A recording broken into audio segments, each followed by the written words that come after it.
আমার নবী আবু হুরায়রার ইসলাম ধর্ম গ্রহণ করে দিছে। আবু হুরায়রা কই জগতের মানুষ, ও দুনিয়ার মানুষ, আমি যখন ইসলামটা গ্রহণ করলাম আমার পরিবারের কোনো মানুষ ইসলাম ধর্ম গ্রহণ করে নাই। সব মানুষগুলা আমি আবু হুরায়রার প্রতি রাগান্বিত হয়ে গেছে। আমি আবু হুরায়রা ইসলাম ধর্মটা গ্রহণ কইরা যখন আমার বাড়ির দিকে যাই, আমি বাড়ির দরজার মধ্যে যাইয়া আমার মারে সালাম দেই, আসসালামু আলাইকুম ওয়া রাহমাতুল্লাহ।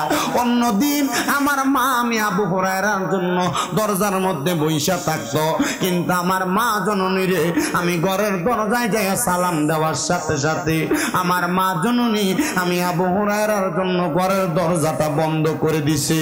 আমি আবু হুরায়রা মনে বড় কষ্ট পাইলাম, ইরে আমার মা জননী আমি আবু হুরায়রারে বুঝে এখন আর দেখতে পারে না, কেমন ধর্ম গ্রহণ করলাম, এই ধর্মের কারণে আমার মা আমি আবু হুরায়রার অস্বীকৃতি জানাইলো। যারে যা ও জগতের মানুষ, আমার মা যদি আমারে বুঝি না যায়, আমি মরার পরে তো আমার কবরে আমার মা যাবে না, আমি মরার পরে তো আমার কবরে আমার মা আমারে বাঁচাইবে না। এবার আবু হুরায়রা কয় আমার মা যখন আমার জন্য দরজাটা বন্ধ করছে, আমি নবীজির দরবার থেকে মা আসবে জোহরের নামাজ আদায় কইরা আবার যখন বাড়িতে আসছে, আমার মা জননী আমি আবু হুরায়রারে মরুভূমির পাথরের কন্যারে যেই কাঁটাগুলা হয় ওই কাঁটাগুলার নাম হলো বাবলা কাঁটা, ওই বাবলা কাঁটা দিয়া আমার মা জননী আমি আবু হুরায়রার পিঠের মধ্যে আঘাত করছে। এমন মারা মারছে আমি আবু হুরায়রার পিঠগুলা একবারে কাইটা, পিঠগুলা দিয়া রক্ত বায়া বায়া পড়তেছে। আবু হুরায়রা কয় জগতের মানুষ, আমি দৌড়ে আমার নবীজির দরবারে চলে গেছি।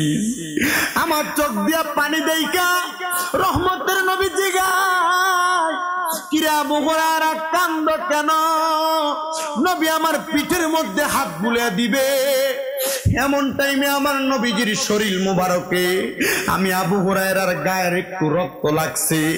নবী আমার কয় আবু হুরায়রা তোমার হাতের তোমার পিঠের মধ্যে এত রক্ত কেন দেখা যায়? আমি বললাম ইয়া রাসূলুল্লাহ, ইসলাম ধর্ম গ্রহণ করার কারণে, আপনি নবীর হাতে হাত রাখার কারণে আমার মা আমি আবু হুরায়রারে মারছে, আঘাত করছে, আমার পিঠে দিয়ে আমার আম্মা জানের মায়ের আঘাতের রক্তগুলা বায়া বায়া পড়ে। আমার নবী দোয়া করে আল্লাহ আবু হুরায়রা ইসলামের জন্য এত কষ্ট সহ্য করে তুমি আমার আবু হুরায়রারে কবুল করো। এমন কবুল করছে, এমন কবুল করছে। দেখেন ইমাম সাহেবরা মসজিদে যখন খুতবা পড়ে দেখবেন খালি আনা আবি হুরায়রা রাদিয়াল্লাহু তাআলা আনহু বইলা বইলা বারবার পড়ে। এমনে এমনে না, নবীজির প্রখ্যাত হাদিস বিশারদের মধ্যে আবু হুরায়রা একজন প্রখ্যাত হাদিস বিশারদ। আমার নবীজির বরকতে আবু হুরায়রা দুনিয়ার জমিনের ভিতরে এত সম্প্রচারিত হয়ে গেছে। এবার আবু হুরায়রা প্রত্যেক দিন বাড়িতে গেলে তার মা তারে আঘাত করে। আবু হুরায়রা কয় আমার মা আমারে মারে, কিন্তু আমি আবু হুরায়রার কাছে কষ্ট লাগে না, কারণ আমি জানি ইসলামের জন্য বিন্দু পরিমাণে আঘাত যদিও সহ্য করা হয় এটা জান্নাতের ভিতরে এটা মজা হিসেবে আল্লাহ তাআলা আমারে দান করবে। জোরে জোরে বলেন সুবহানাল্লাহ।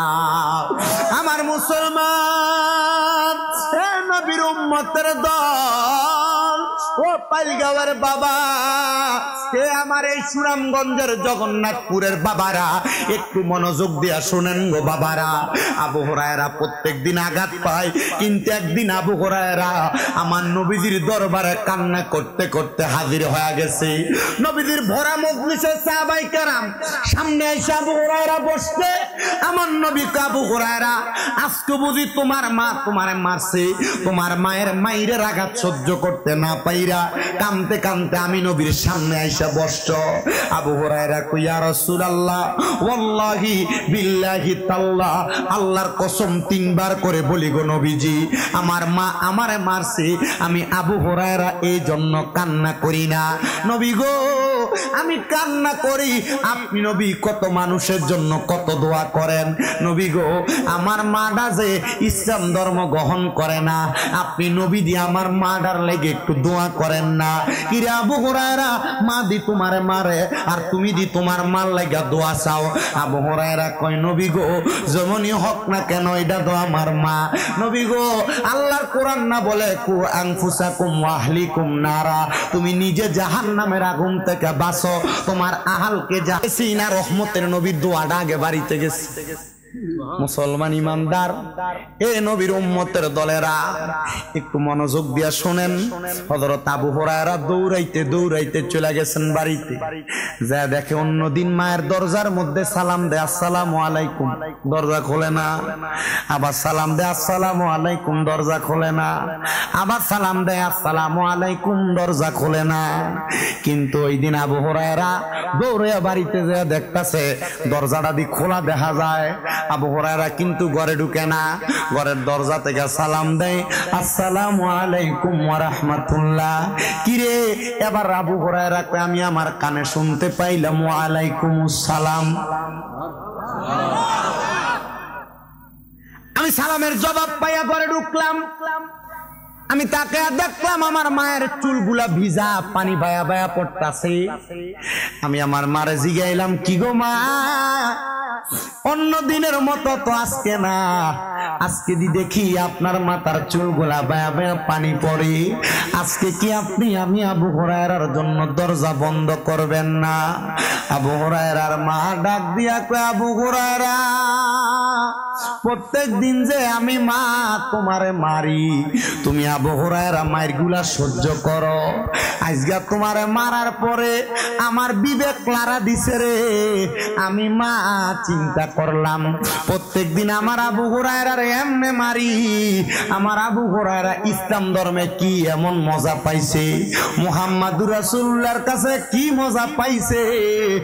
আরে আমি মা একটু ইসলামের মজাটা গ্রহণ করতে চাই।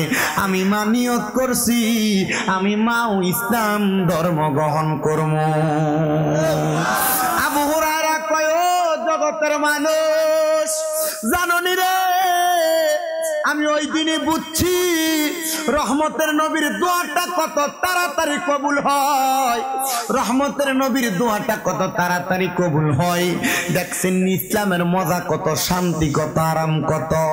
শুধু এই আরাম না, এই মজা না, আমার নবী যখন ইসলামের মজার কথা বারবার বলে, আমার নবীর ইসলামের মজার কথা শুই না, আল্লাহর নবীজির মদিনা শরীফের প্রান্তরের দূরবর্তী এলাকা থেকে আগমন করছে একজন ব্যক্তি, যার নাম আব্দুল উজ্জা।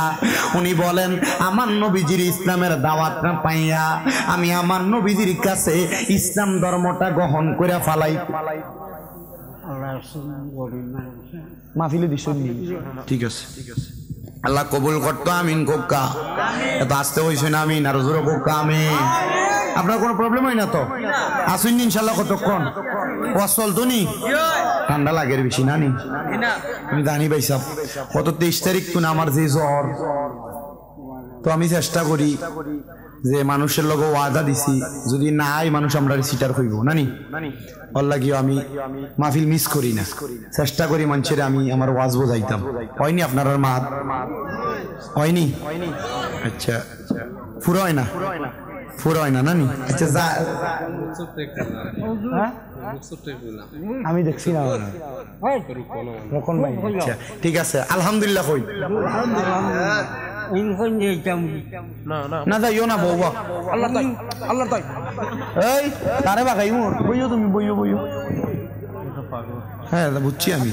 আলহামদুলিল্লাহ কোন সবাই এত আসতে কইছেন আলহামদুলিল্লাহ, আর মোহাব্বতের আওয়াজে বলেন আলহামদুলিল্লাহ।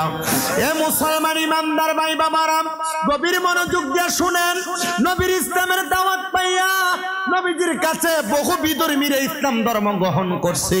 এটা আমার নবীর সবচাইতে বড় শান, বড় মর্যাদা। কথা কন্যা ঠিক কিনা?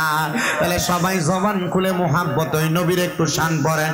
ইয়া মুহাম্মদ মুস্তাফা নবী সাল্লাল্লাহু ইয়া মুহাম্মদ মুস্তাফা নবী আমরার শাফায়াতের কান্ডারি রাসূলুল্লাহ ইয়া মুহাম্মদ মুস্তাফা নবী লায়ালা ইয়া মুহাম্মদ মুস্তাফা নবী সাল্লাল্লাহু ইয়া মুহাম্মদ মুস্তাফা নবী নবীজি আমার কাবার ও কাবা আশক গনের গলারি মালা নবীজি আমার কাবার ও কাবা আশক গনের গলারি মালা নূর নবীর প্রেমেতে কাবা হইয়াছে কালা হায়রে নূর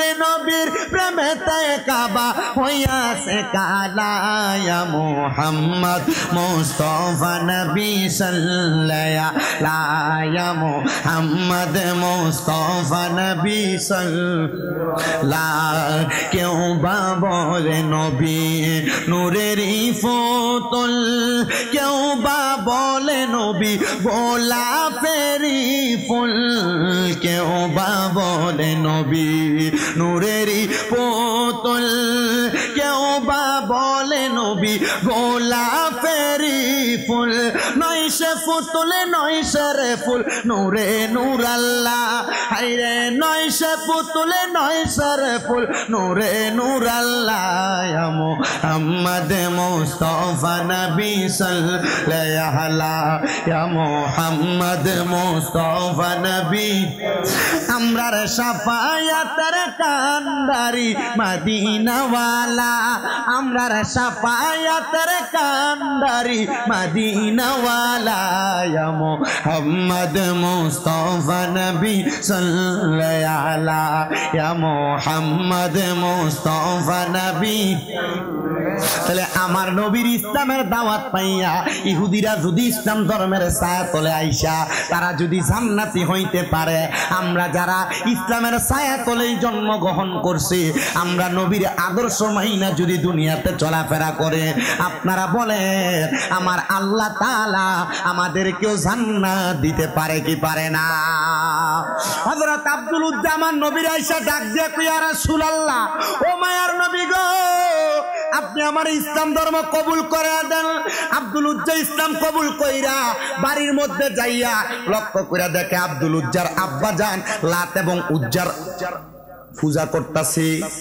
আব্দুল উজ্জা বলে আমি দেখলাম আমার আব্বা আম্মা এক ঘরের মধ্যে লাত এবং উজ্জার পূজা করে, আমি সেখান থেকে বের হয়ে আইসা পাশের ঘরে নামাজের নিয়ত বানছি।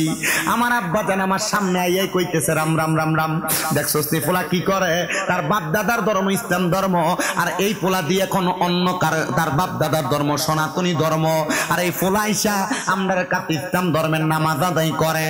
আব্দুল উজ্জার বাবা ডাক দিয়া কয় কিরে আব্দুল উজ্জা তুই বুঝি তোর বাপ দাদার ধর্মটারে মিটিয়ে দেওয়ার জন্য তুই ইসলাম ধর্ম গ্রহণ করছো?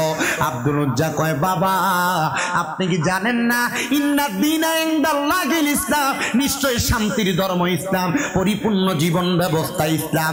ওগো আব্বা জান আমি এই জন্য ইসলাম ধর্মটা গ্রহণ করেছি। হযরত আব্দুল উজ্জা নামক ওই ব্যক্তিটা পরবর্তীতে কেমন ঘটনা হয়েছে শেষ করে আমি বয়ানটা আপনাদের কাছে টানবো। হযরত আব্দুল উজ্জা নামক ওই ব্যক্তি বাবারে প্রশ্ন করে বাবা আপনি বলেন আপনি আপনার বাপ দাদার যেই ধর্মের মধ্যে আছেন এই ধর্মের মানুষগুলা মারা যাওয়ার পরে তাদেরকে জীবিত অবস্থায় লাকড়ির উপরে শোয়ায়া শরীরের মধ্যে আগুন দেওয়া হয়, কিন্তু ইসলাম ধর্মের মানুষ যখন মারা যায় তাদেরকে কত সুন্দর গোসল দিয়া কাপন করায়া সম্মানের সাথে কবরের ভিতরে নামায়া দেওয়া হয়। আব্বা এটা তো আমার কাছে বড় ভালো লাগে, এই জন্য আমি ইসলাম ধর্মটা গ্রহণ করেছি। আব্দুল উজ্জার বাবা কই তাইলে তুমি আমার ঘরে থাকতে পারবা না? আব্দুল আব্দুল উজ্জা ডাক দিয়া কয়, বাবা আমি জানি ইসলাম ধর্ম গ্রহণ করলে আপনি আমার সন্তানের পরিচয় দিবেন না, এই জন্য আমি যাই না ইসলাম ধর্ম গ্রহণ করেছে। আব্দুল উজ্জা ওই আব্বা জানার কথাটা শুই না ঘর থেকে বের হয়ে যাবে, এমন টাইমে আব্দুল উজ্জার বাবা ডাক দিয়া কয়, রে আমার সন্তান শুই না লও, তোমার শরীরের মধ্যে যেই পোশাক দেখা যায় এই পোশাকগুলো তো আমি বাবার টাকায় কিনা, দে দে দে আমি বাবার টাকার কিনার পোশাকগুলা খুলে খুলে দিয়া দে। আব্দুল উজ্জা বাবার কথা শুই না শরীরের পোশাকগুলা খুইলা দিয়া উলঙ্গ অবস্থায় দৌড়াইয়া মা যেই ঘরের মধ্যে পূজা করে ওই ঘরের মধ্যে দৌড়াইয়া চলে গেছে। আব্দুল উজ্জা ঘরের মধ্যে যাওয়ার পরে মা জননী আব্দুল উজ্জার দিকে একবার তাকায়া দ্বিতীয়বার আর তাকায় না, কারণ মা জননী উলঙ্গ সন্তানের দিকে এত বড় বয়স্ক সন্তান কেমনে তাকাইব। আব্দুল উজ্জা ডাক দিয়া কয়, মা একবার তাকাইছেন, আমি জানি আরেকবার আমার দিকে তাকাইবেন না।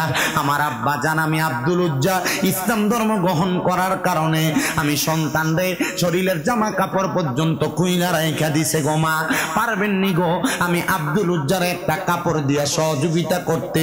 ওই লাত এবং উজ্জার সামনা পরিষ্কার করার যে ময়লাযুক্ত কাপড় আব্দুল উজ্জারে দিছে। আব্দুল উজ্জা বলে, আমি আমার লজ্জাস্থানটারে ডাইকা হাঁটতে হাঁটতে রাতের অন্ধকারে মসজিদে নববীর কেবলা বরাবর বর্তমানে যেই জায়গায় বেলাল মসজিদ অবস্থিত সেইখানে একটা খেজুরের বাগান ছিল, ওই খেজুরের বাগানে হযরতে আব্দুল উজ্জা আইসা ওই জায়গার মধ্যে অবস্থান করছে।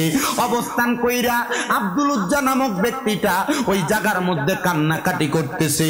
আর আমার নবী রাত্রবেলা আম্মা জানাইসা সিদ্দিকার ঘর মুবারক থেকে বাইর হইয়া ওই জায়গার মধ্যে যখন গেছেন আমার নবীজি নিরলে নিরলে ওই খেজুর বাগানে ইবাদত করতেন। কিন্তু আমার নবীজি নামাজের নিয়ত করবে এমন টাইমে নবী আমার বলতেছে, আমি আমার কানের মধ্যে গুনগুন গুনগুন কান্নার আওয়াজ শুনতে পাইয়া জিজ্ঞাসা করলাম, কে গো, কে? পর্দার অন্তরাল থেকে কান্নার আওয়াজ আসতেছে গাছের আড়াল থেকে।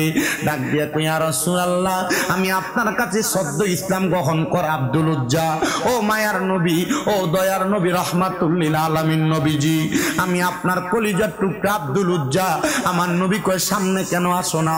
নবী গো, ও মায়ার নবী, আপনি নবী ইসলাম ধর্ম গ্রহণ করানোর আগে থেকে আমি জানি আল হায়াউ শুবাতু মিনাল ঈমান, লজ্জা হইল ঈমানের অঙ্গ। নবী গো, আমার আব্বা জান ইসলাম ধর্ম গ্রহণ করার কারণে আমার গায়ের জামা কাপড় গুলা খুইলা নিয়ে গেছে। নবী গো, আমার গায়ের মধ্যে কোনো জামা কাপড় নাই, আমি কেমনে আপনার সামনে আসবো?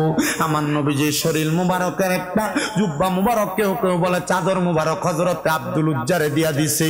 আব্দুল উজ্জা চাদরটা গায়ে দিয়া আমার নবীর সামনে যখন আসছে, নবী আমার ডাক দিয়া আব্দুল উজ্জারে, এই চাদর পইরা যেহেতু আসছ চিন্তা করবা না, আমি নবীর মসজিদে নববীর ভিতরে কোনো অভাব হয় না, ওই জায়গার মধ্যে যাইবা। এখনো পর্যন্ত মসজিদে নববীর পাশে মানে জান্নাতুল বাকি এবং মসজিদে নববীর মাঝ বরাবর বাবে জিব্রাইল একটা দরজা আছে, ওই দরজার পাশে ছোট ছোট বাচ্চারা কোরআন শিক্ষা গ্রহণ করে এবং দরজার পাশে প্রত্যেক ওয়াক্তে খানার টাইমে কিছু কিছু করে খানা দেওয়া হয়, কারণ এই জায়গার মধ্যে মুসাফিররা খানা পায়, এটা আমার নবী আগে বইলা দিয়া গেছে। কিয়ামতের আগ পর্যন্ত এই খানা কোনোদিন বন্ধ হবে না। খাবারের টাইমে কোথা থেকে জানি খাবার গুলা চলে আসে। এই বরকত দিয়েছেন একজন, তিনি কে? উসিলা মুহাম্মাদুর রাসূলুল্লাহ সাল্লাল্লাহু আলাইহি ওয়াসাল্লাম। হযরতে দয়াল নবী বলে, যাও মসজিদে নববীতে। আব্দুল উজ্জা বলে, আমি মসজিদে নববীর মধ্যে প্রবেশ করলাম। সাহাবায়ে কেরাম কয়, কি রে আব্দুল উজ্জা, মসজিদে নববীতে আগমন করছো? নবী তো আব্দুল উজ্জার ইসলাম গ্রহণ করার পরে নাম রাখছে আব্দুল্লাহ। একটা জুব্বা পেয়ে গেছে নবীর, এবার আমার নবীজির জুব্বা পাইছে, এটা তো সাহাবায়ে কেরাম জানে না। সাহাবায়ে কেরাম কয়, তোমার শরীর থেকে যে রহমতের নবীজির শরীর মোবারকের গ্রাণ আসতেছে, বলে আমার শরীরের মধ্যে যেই জুব্বাটা দেখতে পাও এই জুব্বাটা আমার নবীজির দেওয়া জুব্বা। এই জুব্বা গায়ে দিয়ে আব্দুল উজ্জা হযরতে আব্দুল্লাহ এবার মসজিদে নববীতে ঘোরাফেরা করে। ফজরের নামাজের আযান হয়ে গেছে, সবাই আমার নবীজির পেছনে নামাজ আদায় করলো। ফজরের নামাজের পরে আমার নবী ডাক দেয়, কে আছো রে? এ সাহাবায়ে কেরাম খন্দ খন্দকের ময়দানে যুদ্ধ করতে হবে। সব সাহাবায়ে কেরাম রওনা করেছে। হযরত আব্দুল উজ্জা কয় লাব্বাইক ইয়া রাসূলুল্লাহ, আমি যুদ্ধ করার জন্য প্রস্তুত। আমার নবী কয় কি রে, তুমি যুদ্ধ করবা, নতুন মাত্র ইসলাম গ্রহণ করছো, তুমি যদি যুদ্ধের ময়দানে যায় ইন্তেকাল করো কি হবে? আব্দুল উজ্জা কয় নবী, যখন ইসলাম ধর্ম গ্রহণ করেছি তখনই আমি আমার জীবনটারে আল্লাহর ওয়াস্তে আমি বিলীন করে দিয়েছি ফি সাবিলিল্লাহ। তো এখন আপনি কেন আমারে মরণের ভয় দেখান? নবী গো, আমার মনে একটাই মাত্র আশা, আমি যদি এই যুদ্ধে যায় ইন্তেকাল করি, আমি যদি শাহাদাত বরণ করি। আপনি নবী বললেন আমি মারা যাওয়ার পরে আমার শরীরের মধ্যে যে একটা জুব্বা আছে, আপনি নবী আরেকটা কাপড় দিয়া আমার একটা জামাটা পরাইয়া দিবেন, আর আপনি নবীজি নিজে আমি আব্দুল উজ্জারে আমার কবরে রাইখা দিবেন। আমার নবী কবুল করলেন। যাও রে আব্দুল উজ্জা, যুদ্ধের ময়দানে যাও। ওই যুদ্ধে আব্দুল উজ্জা শহীদ হয়ে গেছে। আমার দয়াল নবী রাহমাতুল লিল আলামিন নবীজি ওই আব্দুল উজ্জার কবরের মধ্যে নাইমা নবীজির শরীর মুবারকের আরেকটা জুব্বা আব্দুল উজ্জারে গায়ে দেয়া নবীজি নিজ হাত মুবারক দিয়ে আব্দুল উজ্জারে তার কবরের মধ্যে শোয়া দিছে। আমার নবী রাহমাতুল লিল আলামিন নবী যখন তার নিজ কবরের মধ্যে শোয়া দেয়, সাহাবায়ে কেরাম কয় দেখছুনি আব্দুল্লাহ জুলজুব্বাতাইনের জীবন কত ধন্য। আরে নামটা আব্দুল্লাহ জুলজুব্বাতাইন কেন হইল? কারণ হইল নবীজির দুই জুব্বা পাইছে, এই জন্য সাহাবায়ে কেরাম তার উপাধি দিছে জুব্বাতাইন, মানে দুই জুব্বার মালিক। আর তার জীবন কতই না ধন্য, তার রহমতের নবী নিজ হাত মুবারকে তার কবরে রাখছে। আমার নবী আব্দুল্লাহ জুলজুব্বাতাইন রে তার কবরে রাইখা মাটি দেওয়ার পরে জান্নাতুল বাকির সামনে দাঁড়ায়া দাঁড়ায়া ডাক দিয়া কয় ও সাহাবায়ে কেরাম, শুইনা রাখো রে, শুইনা রাখো, আমি তাকে দেখতেছি এই কবর দুনিয়ার জমিনের ভিতরে সন্ধ্যা হইলে রাত্র গনে আসে, আর আব্দুল উজ্জার কবরে মাটি দেওয়ার সাথে সাথে কবর অন্ধকার হয় নাই, আব্দুল উজ্জার কবরটা আলোকিত হয়ে গেছে। এটা অন্য কোনো কারণে না, আব্দুল উজ্জা ইসলামের ছায়া তলে আইসা আমি নবীর কথাগুলা গ্রহণ করার কারণে। ও আমার পাইলগাঁও এলাকার কদরপাড়া ইসলামী সুন্নি যুব সংঘের ভাইয়েরা, লাখ লাখ টাকা কেন খরচ করো? কারণ তোমাদের মনের ভিতরে আশা তো এইটা, মরার পরে রহমতের নবীজি তোমার কবরে নুরানিত কইরা দিবে। কথা কন্যা ঠিক কিনা? লাখ লাখ টাকা খরচ করে কোনো লাভ নাই যদি মরার পরে কবরে নবী উম্মত কইরা পরিচয় না দেয়। আমি আমার পাইলগাঁওয়ের কদরপাড়ার প্রত্যেকটা যুবক যারা মাহফিলের টাকা দিয়া পয়সা দিয়া সহযোগিতা করছে সবাইরে আমি জাযাকুমুল্লাহ আল্লাহর পক্ষ থেকে পুরস্কার কামনা করতেছি। আল্লাহ যেন তাদেরকে উত্তম পুরস্কার দান করে। জানেন বাবা, এই পোলাপানগুলার জীবন ধন্য, যারা মাহফিল সাজাইছে তাদের জীবন ধন্য। কারণ এই মাহফিলের কারণে আল্লাহ তাআলা তাদের অনেকের মার কবরের আযাব মাফ করে দিছে।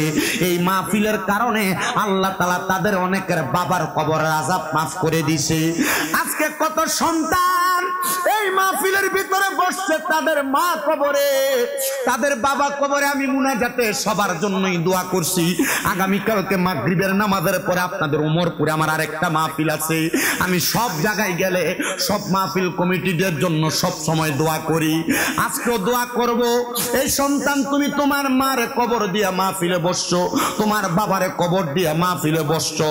তোমার মা বাপ যদি বাইচা থাকতো, ওই মা বাপরে যদি তুমি প্রতিবেলা খানা খাওয়াইতা, চিন্তা করে দেখো মাসে তো তোমার 1-2 হাজার টাকা করে খরচ হইতো। এখন যে মা কবরে, এখন বাবা কবরে, মা বাপরে তুমি একটু খাওয়াইতে পারো না। এ সন্তান, চিন্তা করে দেখো মা বাপ যদি বাইচা থাকতো, মাসে যদি 1000 টাকার ফল কিনা খাওয়াইতা, 12 মাসে 12,000 টাকার ফল কিনা মা বাপরে খাওয়ানো লাগতো। এই সন্তান একবার চিন্তা করে দেখো, মা বাপ যদি বাইচা থাকতো, মা বাবার পেছনে যদি 1000 টাকা করে হাত খরচ দিতে 12 মাসে 12,000 টাকা লাগতো। একটা এটাও ঠিক, এটাও ঠিক। আমার বাবাজিরা, বন্ধুরা, এই জান্নাতের বাগানে বসছেন আল্লাহ তাআলা শুকরিয়া আদায় করার জন্য। এবার আপনারা বলেন এই মাহফিলে বৈশা আল্লাহ তাআলার শুকরিয়া আদায় করলে আমার আল্লাহ তাআলা খুশি না বেজার? ওই আল্লাহ তাআলার প্রশংসা, আল্লাহ তাআলার শুকরিয়া আল্লাহ তাআলার দরবারে আদায় কইরা মাহফিল কমিটি আমাকে সাবজেক্ট দিয়েছে নবীর শানের উপরে একটু বয়ান করার জন্য। আমি জানি না আপনাদেরকে নিয়ে নবীর শানের কি বয়ান করব, তবে আমি আপনাদের কাছে নবীর শানের আমি আমার 2 চোখ দিয়া 3 মাস আগে যেই শান দেখাচ্ছি ওই শানের বয়ান করতে চাই। আপনারা বলেন বাবারা, আমরা সবাই নবীর শানের এই চাক্ষুষ বাস্তব প্রমাণ শুনতে চাই কি চাই না?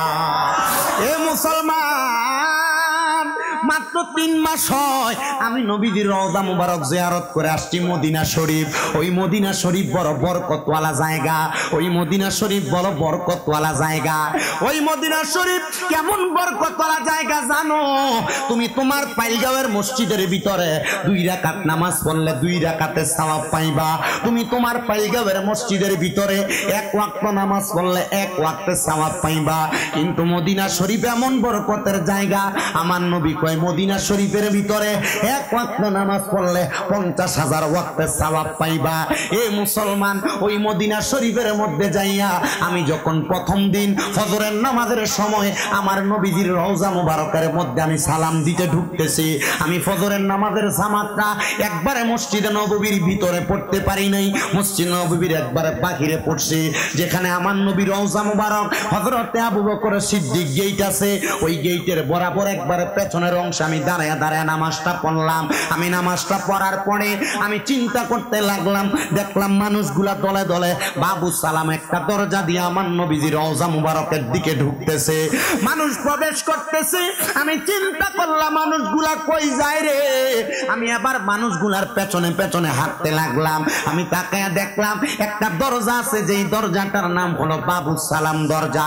এই দরজা দিয়া হাজার হাজার মানুষ ঢুকতেছে, অনেক মানুষ কথা বলতেছে, কারোর মুখের মধ্যে মুস্কি মুস্কি হাসি, আবার কেউ মুখের মধ্যে খেজুর চাবাইতেছে। কিন্তু মদিনা শরীফের সামনে যাওয়ার সাথে সাথে ওই মানুষটার চোখ দিয়া বায়া বায়া অটোমেটিক পানি পড়তেছে। আমি বুঝতে পারলাম না মানুষটার চোখগুলা দিয়া বায়া বায়া কেন পানি পড়ে। আমার সাথে মদিনা শরীফের একজন সুইপার, মদিনা শরীফ পরিষ্কার করে বাংলাদেশি এক ভাই, যার বাড়ি আপনাদের সিলেট এলাকার গোলাপগঞ্জে, সে আমার সাথে আমার লগে কয় হুজুর আপনারা দেখা আমি চিনতে পারছি, আসেন আমি আপনার সাথে একবার মদিনা শরীফে নবীরে সালাম দিব। সে আমার সাথে নবীর রওজা মুবারকের দিকে ঢুকে, রওজা মুবারকের দিকে ঢুকতে ঢুকতে আমি দেখলাম তার চোখগুলা দিয়া বায়া বায়া পানি পড়তাছে। আমি কইলাম কি রে জাকারিয়া, তোর চোখ দিয়া কেন পানি পড়ে? কয় হুজুর আমার চোখ দিয়া তো এমনি পানি পড়ে না, আমি যখনই রসুলে পাকের রওজা মুবারকের সামনে আসি, আমি রসুলে পাকের রওজা মুবারকের সামনে আসলে আমার চোখের পানিগুলা আমি ধইরা রাখতে পারি না। আমি জিগাইলাম কারণ কি? কয় হুজুর মদিনা শরীফের মধ্যে কত মানুষ দেখি, মদিনা শরীফের মধ্যে আইসা আইসা সালাম দেয়, আমি এমন অনেক মানুষ দেখছি মদিনা শরীফে ঢুকা লাগে না, সবুজ গম্বুজের রওজা মুবারকের দিকে তাকায়া তাকায়া চোখের পানিগুলা পালায়া পালায়া কান্দে। আমার মনের মধ্যে চিন্তা, আমার মনের মধ্যে টেনশন জাগছে, হায় রে যদি মদিনা শরীফের সোনালী জালি মুবারক দেখা আমার চোখ দিয়া পানি আসে। রাহমাতুল্লিল আলামিন নবীরে নবীর সাহাবায়ে কেরাম দেখছে, নবীর সাহাবায়ে কেরাম ওই নবীরে দেখা দেখা না জানি কেমন কান্না করছে। সাহাবায়ে কেরামরে যদি প্রশ্ন করেন, ও নবীর সাহাবীরা তোমরা আমার নবীরে দেখা কেমন কান্না করলা? সাহাবায়ে কেরাম কয় কান্না করব দূরের কথা, আল্লাহর কসম করে বলি যখন আমাদের পেটের মধ্যে ক্ষুধা লাগতো, আমাদের ঘরের মধ্যে কোনো খাবার থাকতো না, আমরা দৌড়াইয়া মসজিদে নববীর বারান্দায় চলে আসতাম। আমি দেখতাম আমার নবীজি মসজিদে নববীর বারান্দার মধ্যে দাঁড়ায়া দাঁড়ায়া আহলে সুফফাদেরকে নিয়ে আমার নবী বক্তব্য প্রদান করে, নবী আমার হাদিস বর্ণনা করে, নবী বলতেছে আর সাহাবায়ে কেরাম শুনতেছে। আমরা আহলে সুফফাদের সাথে বৈশা বৈশা আমাদের নবীজির চেহারা মুবারকের দিকে তাকায়া থাকতাম। আমি আমার নবীজির চেহারা মুবারকের দিকে তাকায়া থাকতাম, সাহাবায়ে কেরাম বলে তাকায়া তাকায়া আমরা দিন চইলা যাইতো, রাত্র চইলা যাইতো, আমরা এবার কান্না করতে করতে বাড়িতে যাইতাম। আমার নবী প্রশ্ন করত, কিরে সাহাবায়ে কেরাম, এখন যে তোমরা কান্না করতে করতে বাড়িতে যাও, তোমরা না এতক্ষণ পর্যন্ত সকাল থেকে আমি নবীর সামনে বসা ছিলা, এখন যে তোমাদের চোখের মধ্যে পানি দেখা যায়? তারা বলতো, ইয়া রাসূলুল্লাহ, আমরা কান্না করি, ও নবী গো, আপনার রওজা আপনার সামনে থেকে চলে যাচ্ছি, এই জন্য কান্না করি গো। নবী গো, আমাদের ঘরের খাবারের যেই ডেক আছে, খাবারের পাত্র আছে, ওই পাত্রের মধ্যে কোনো খাবার নাই, আমরা পেটের ক্ষুধার জ্বালা সহ্য করতে না পাইরা আপনি নবীর দরবারে চলে আসতাম। আপনি নবীর চেহারা মুবারকের দিকে তাকাইলে আমাদের পেটের ক্ষুধার কথা মনে থাকতো না।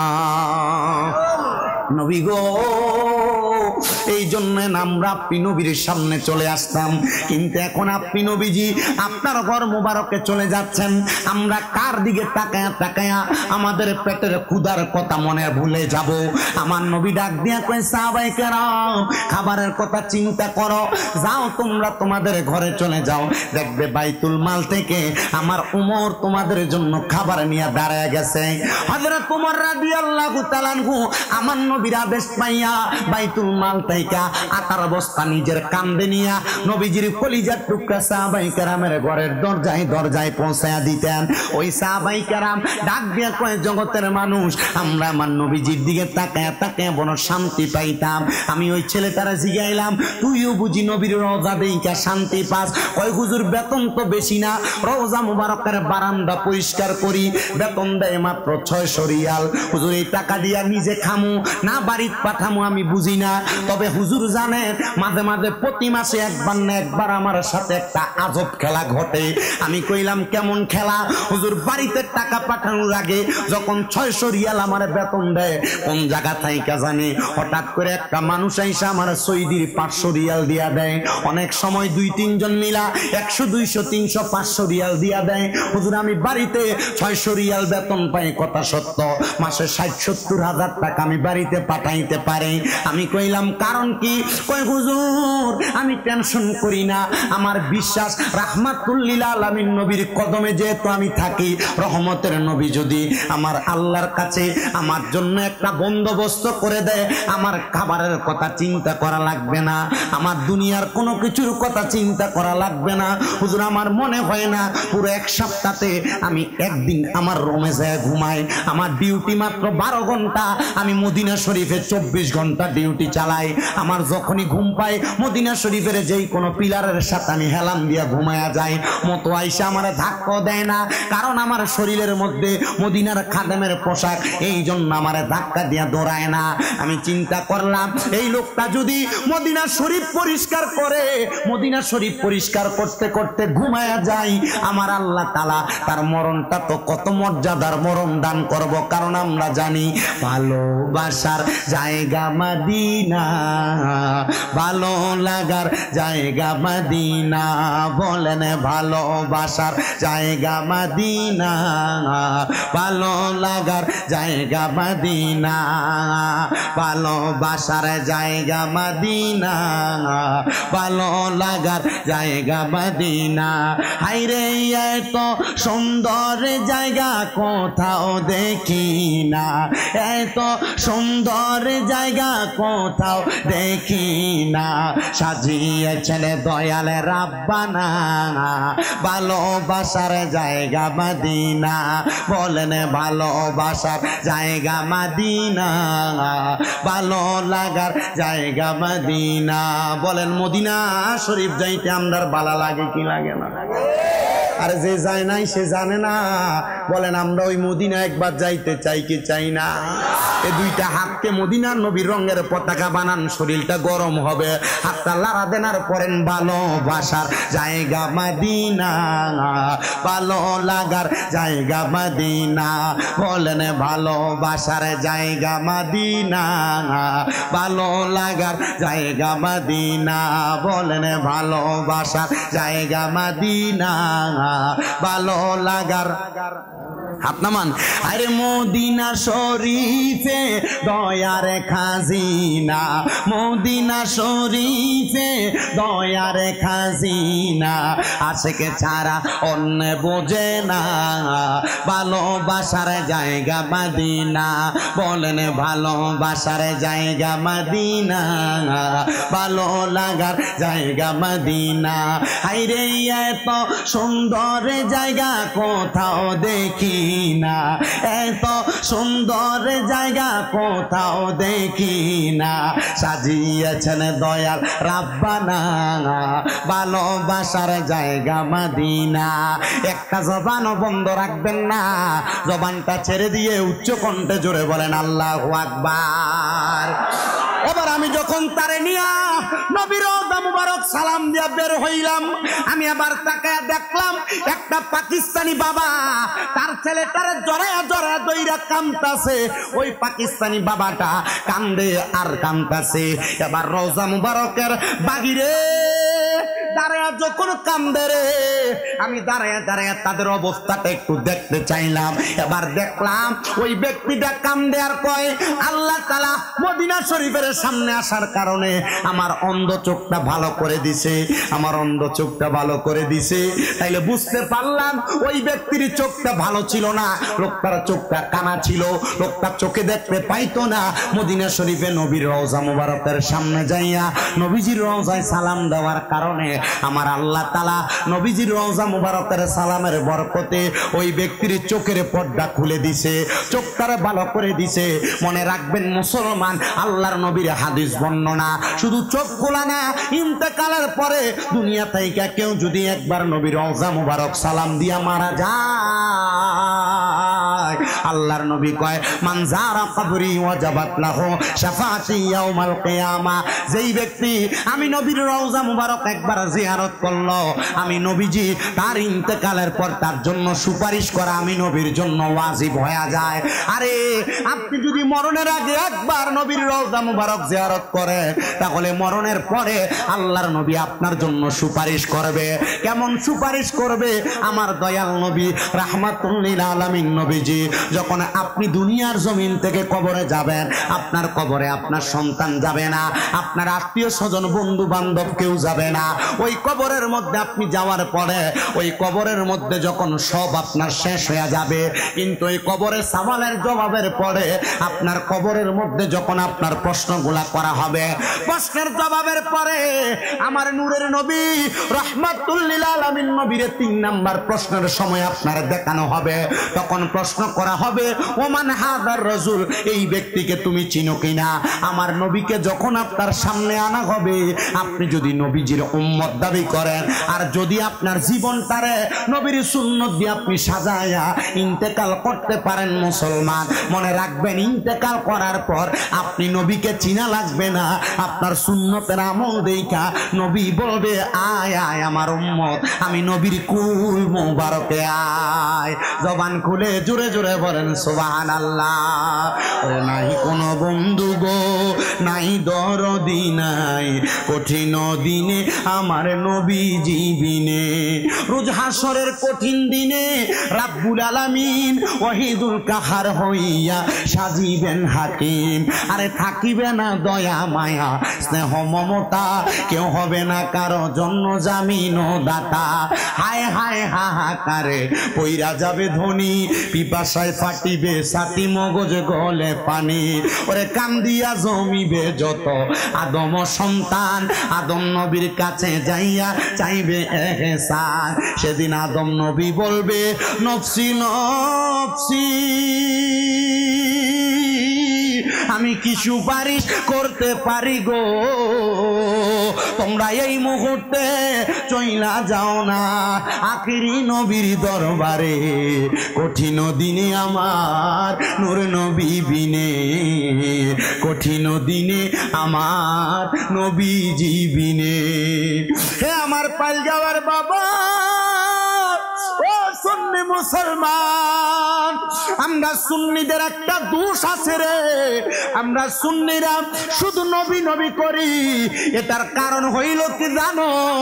কারণ আমার নবীজি দুনিয়ার জমিনে আসার আগ থেকে যখন আমার আল্লাহ তাআলা আমার নবীরে আলমে আরো হাতে বানাইছে, তখন থেকে আমার নবীজি দুনিয়াতে আসার আগ পর্যন্ত, দুনিয়াতে আসার পরে আমার নবী দুনিয়া থেকে রওজা মুবারকে যাওয়ার পরে নবীজি এখনো পর্যন্ত বর্তমান থাইকা উম্মতের জন্য উম্মতি উম্মতি বলে কান্দে। আর যেই নবী উম্মতি উম্মতি বলে কান্দে, ওই উম্মত তো নবী নবী করে কানবে, এটাই স্বাভাবিক অবস্থা। আমার দয়াল নবী রহমাতুল লিল আলামিন নবী শুধু উম্মতি উম্মতি বলে কান্দে না। হাসরের ময়দানের কথা আপনারা সবাই শুনেছেন, পাইলগাঁওয়ের মানুষ। ওই হাসরের ময়দানে এমন একটা অবস্থা হবে, তামার চাইতে গরম হবে।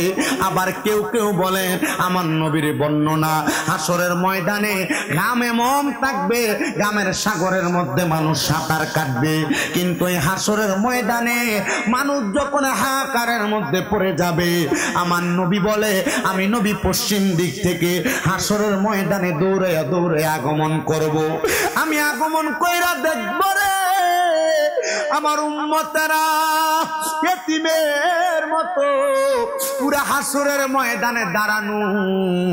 নবী আমার কয়, মা মারা যাওয়ার পরে, বাবা মারা যাওয়ার পরে একটা সন্তানের চেহারার ভিতরে এতিম এতিম একটা ভাব যেমন দেখা যায়, আমি নবী তাকে দেখব পুরা হাসরের ময়দানে আমার উম্মত গুলা এমন এতিম এতিমের মতো দাঁড়ায় রইছে।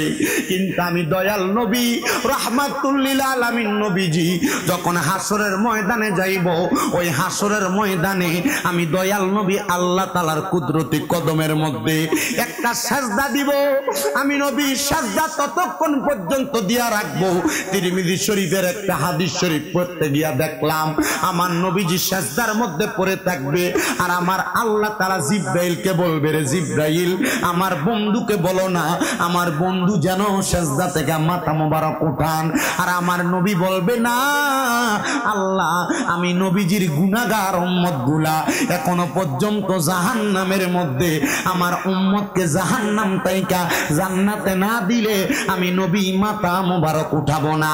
আমার নূরের নবী রাহমাতুল লিল আলামিন নবীজি মাথা মোবারক উঠাইবেন না। জিবরাইল আবার বলবে, নবী আমার আল্লাহ তাআলা আপনার অর্ধেক উম্মতকে মাফ করে দিছে, আমার নবী তখনও মাথা মোবারক উঠাইবেন না। এবার জিবরাইল বলবে, নবী গো আপনার অর্ধেকের পরে আমার আল্লাহ তাআলা আপনার সব উম্মতকে মাফ করে দিছে, কিন্তু আমার নবী তখনও মাথা মোবারক উঠাবেন না।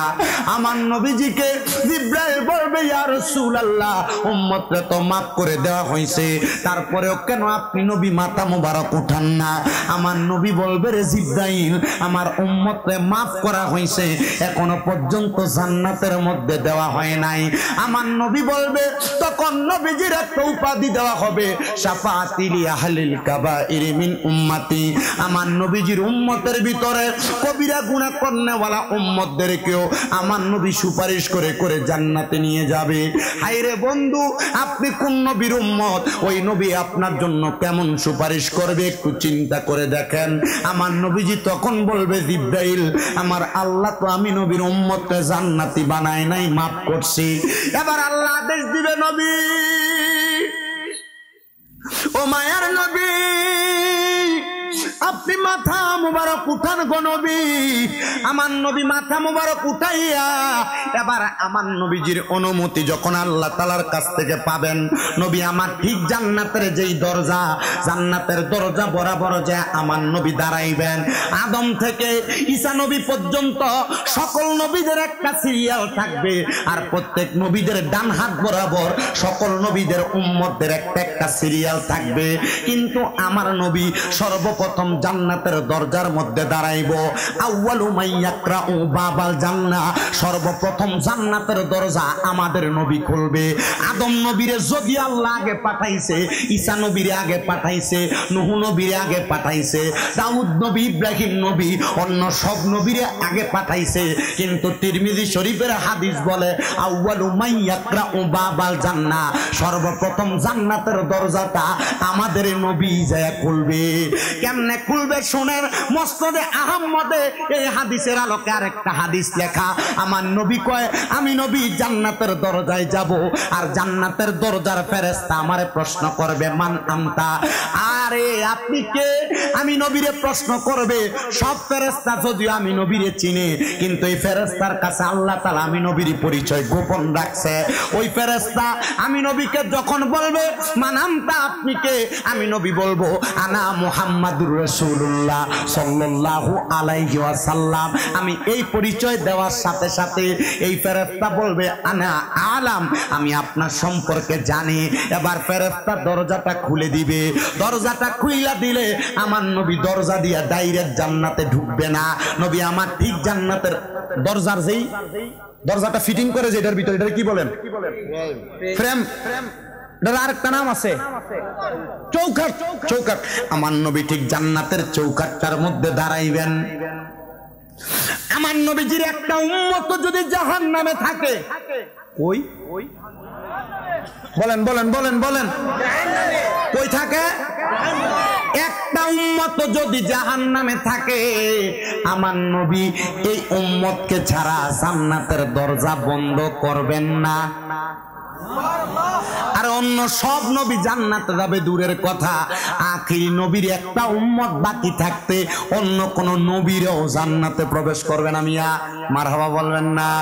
আমরা কেমন নবীর উম্মত, আমরা কেমন নবীর উম্মত, যেই নবীজির নাম রাখিলেন আল্লাহ স্বয়ং। মারহাবা বলবেন না? আরে যেই নবীজির নাম রাখিলেন আল্লাহ স্বয়ং রব। আমরা কেমন নবীর উম্মত, আমরা কেমন নবীর উম্মত, যেই নবীজির নাম রাখিলেন আল্লাহ স্বয়ং রব। যেই নবী না বানাইলে কিছু হইতো না, আরশ কুরসি লৌহ কলম সৃষ্টি করত না, আল্লাহ সৃষ্টি করত না।